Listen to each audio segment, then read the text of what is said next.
Guilty. A jury convicts Thomas Clayton on all charges this morning as Kelly's family says justice was served. We'll have live coverage on the verdict.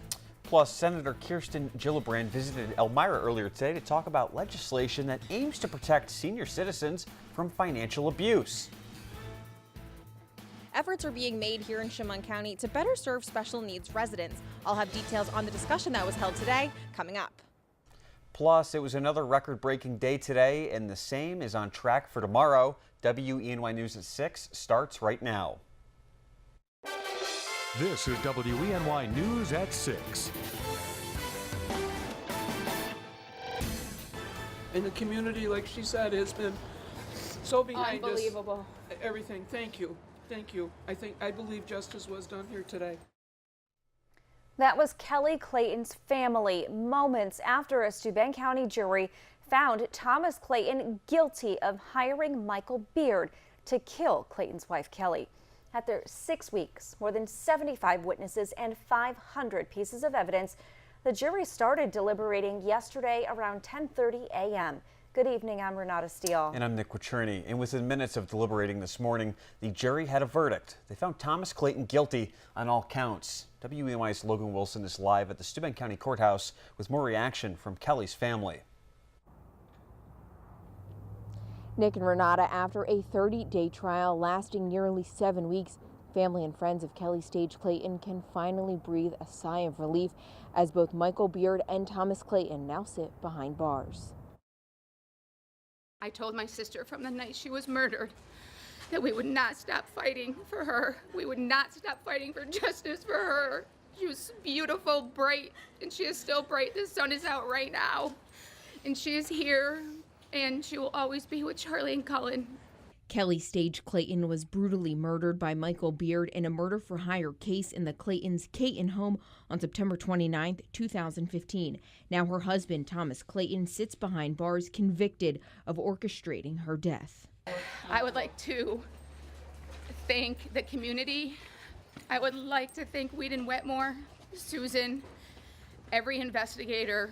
I mean, this case has taken thousands and thousands of hours, manpower. Thomas Clayton's fate boiled down to just 6 hours of deliberation as 12 of his peers found him guilty on first and second degree murder. Justice for my daughter. It's just been, it's been a long haul. And I am sorry for his family. I am. I'm sorry for all of us. No one won. No one won in this. No one did. Both Clayton and Beard now sit behind bars in the Steuben County Jail while they await sentencing. Special District Attorney Whedon Wetmore says he'll most likely ask the judge for the max. Both men are facing 25 years to life in prison without the possibility of parole. Now Michael Beard is set to be sentenced on Monday. Thomas Clayton's sentencing is scheduled for the end of April. Reporting live from the Steuben County Courthouse, Logan Wilson, WENY News. Thank you very much, Logan. And several families in Towanda, Pennsylvania have been evacuated from their apartments after a portion of their building unexpectedly collapsed. At least 8 apartments were condemned, and the Red Cross is assisting on scene. WENY's Isabel Garcia is live in Towanda with the latest. Isabel? Nick, Renata, there's very little information right now about exactly what caused this portion of the building to collapse. I did speak with a neighbor who told me that he heard a loud crashing noise that literally sounded like a ton of bricks falling down late last night.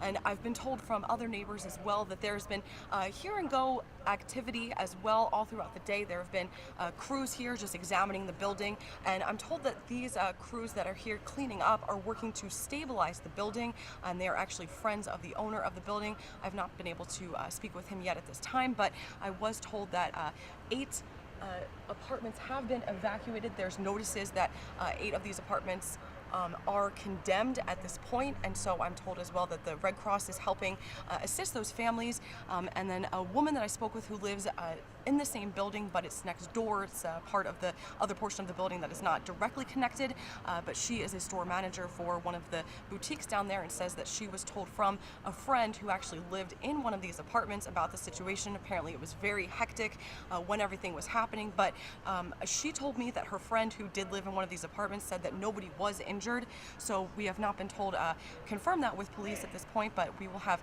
much more information, as well as you can hear sound from that neighbor coming up tonight on WENY News at 11. But for now, reporting live in Towanda, Isabel Garcia, WENY News.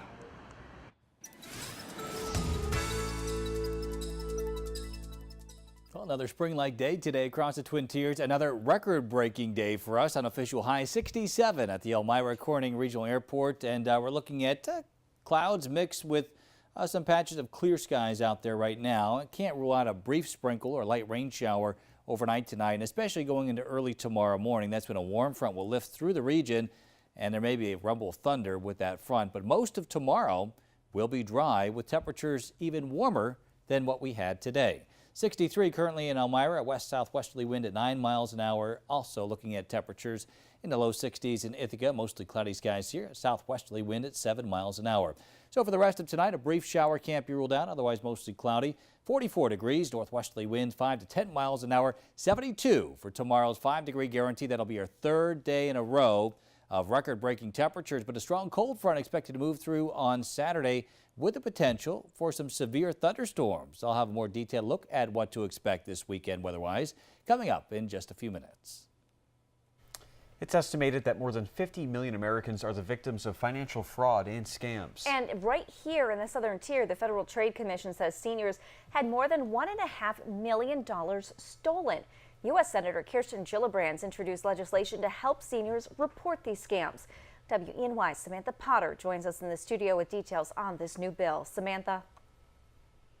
Nick and Renata, it's called the Senior Financial Empowerment Act, and it's designed to improve the way fraud and scams are reported to prevent the elderly from becoming victims. I am so embarrassed, so sad, felt so dumb. Charlotte Picklehop from Chemung County got a phone call one day from who she thought was her eldest grandson, Eric. He said he was at the U.S. Embassy in the Dominican Republic and got in trouble with the law and needed money. We need whatever, 5,000 again, because Oma, I was, you know I don't take dope. I said, I know, hon, you don't. I mean, I've seen him grow up.